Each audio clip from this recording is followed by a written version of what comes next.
Hey all, Ron here from Military Images Magazine with the new episode of Life on the Civil War Research Trail. I like to say that you never know what you're going to find when you go down the research rabbit hole. There's no better example than the image I'm going to talk about today. I added this image to my collection recently for the simple reason that it is a good, solid example of an 1860s photographer's advertisement. This is a carte de visite about the size of a modern trading card, and it was handed out by photographers like the man pictured here, J. Coble, to give to potential clients and businesses around the area so that he could get himself established in town. And as I normally do, I go to various directories of 19th century photographers to find out a little bit about the individual story. And in this case, we know what he looks like. Jay Coble has his face imprinted in a small oval in the middle of this card. And so, much to my disappointment and a little frustration, I found so little about this photographer. Usually, you get enough information to start finding out more about their life and their photography and their career. In this case, really precious little. I finally had some breakthroughs on newspapers.com and ancestry.com, and it led me down a path that leads to the Antietam campaign and a little known part of that campaign. So, and he was part of it. So, let me tell you that story. And you students of the Civil War know that Antietam conjures up images of dead soldiers strewn across the Maryland battlefield, spots where the hottest action took place, the Bloody Lane, the cornfield, Dunker Church. They're all part of the American lexicon. We also remember the number of dead in a single day, a grim record, 3,654, plus thousands of wounded. Coble, Jacob Coble is his name. Jacob is connected to the campaign. I've forgotten part of that campaign. On September 11th, 1862, a week before the battle, then 18-year-old Jacob enlisted.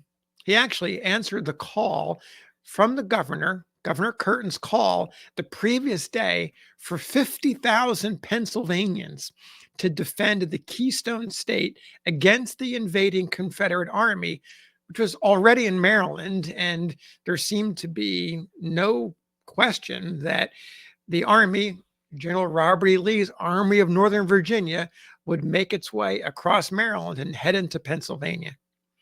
So the day after the governor made that call, Jacob left the family farm in Monroe, Pennsylvania, which is a short distance to Mechanicsburg, which is just a couple of miles southwest from Harrisburg, the state capital. And there in Mechanicsburg, Jacob enlisted in Company F of the 1st Pennsylvania State Militia. Effectively, in that moment, on that day, Jacob becomes a member of the State Guard, or what would be the equivalent, effectively, of today's National Guard. Now, Pennsylvania historian Samuel Bates summarized the government's September 10th proclamation, the proclamation that Jacob answered, in this way.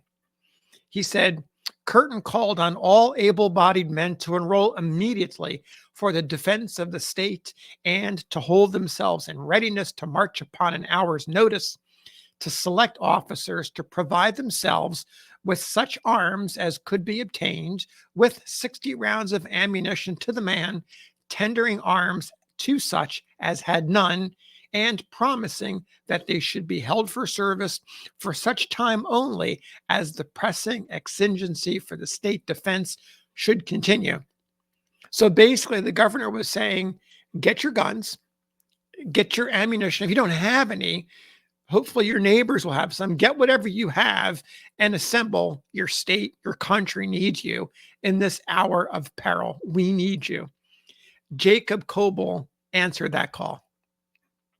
Within days, 25 state militia regiments formed to meet the moment.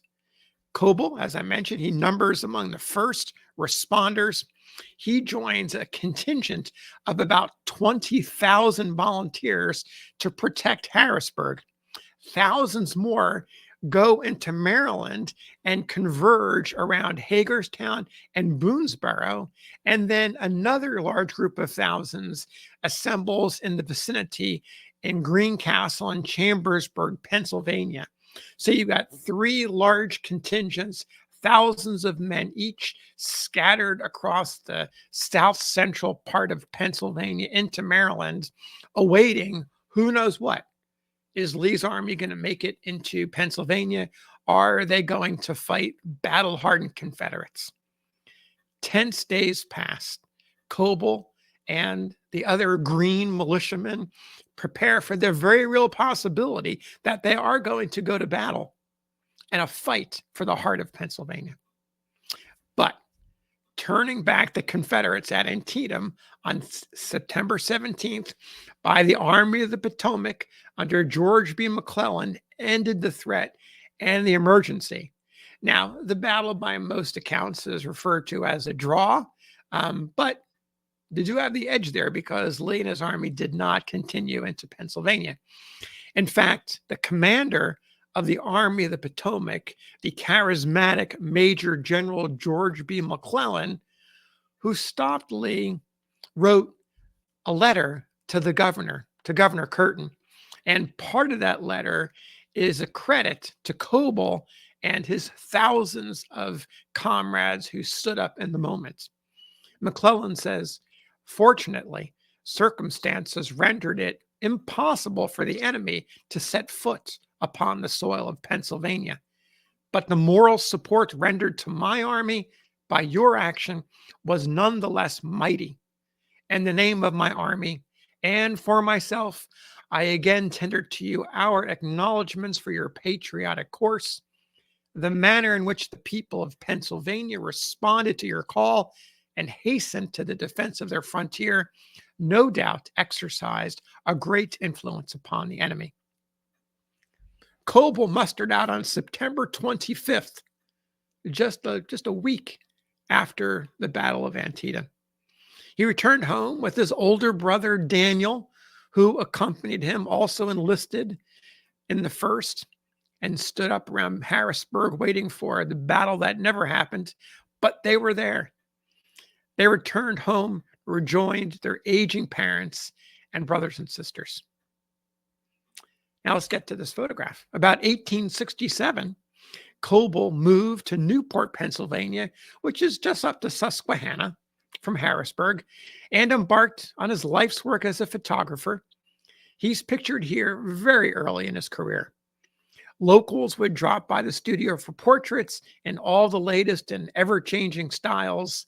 And while they were there, they could pick up frames and other related items, including stereo views of Gettysburg by Gettysburg photographer William H. Tipton. Coble served as an agent for Tipton's larger photograph gallery. Coble also traveled with his camera to numerous places and events to capture the likenesses of fellow citizens and views of towns and other points of interest. In doing my research, I found some other images showing him as he progressed in his life. Here's a close-up of the photograph from the advertising card. Here he is around 1884, billing himself as the artistic photographer in Newport, Pennsylvania. Here he is around 1923, towards the end of his life. And here's another picture of him about 1923. He was very active in the Masons, which explains the dress uniform that you see here. He was active in that fraternal organization. He was also a family man, his wife Fanny, and several children. As I mentioned, this photograph pictures him about 1923. He died the year later, 1924, at age 80. His remains rest in a Newport cemetery marked by a family head and footstone. About a dozen years after he died in 1936, the Pennsylvania Department of Military Affairs documented his grave site and enlistment in the 1st State Militia with a notation. The notation says, served for 12 days. Now, that may not seem like a long time, but in context, the 12 days that he served in September of 1862 gave moral support to the people of Pennsylvania, the governor of Pennsylvania, to George B. McClellan and his Army of the Potomac as they held back General Robert E. Lee and the Army of Northern Virginia from breaking through into Pennsylvania. I should mention, a year later, when Lee tried it again and got into Pennsylvania, Coble didn't participate. Not sure why, but he was there for Antietam. So thanks for listening. We'll see you on the next episode of Life on the Civil War Research Trail.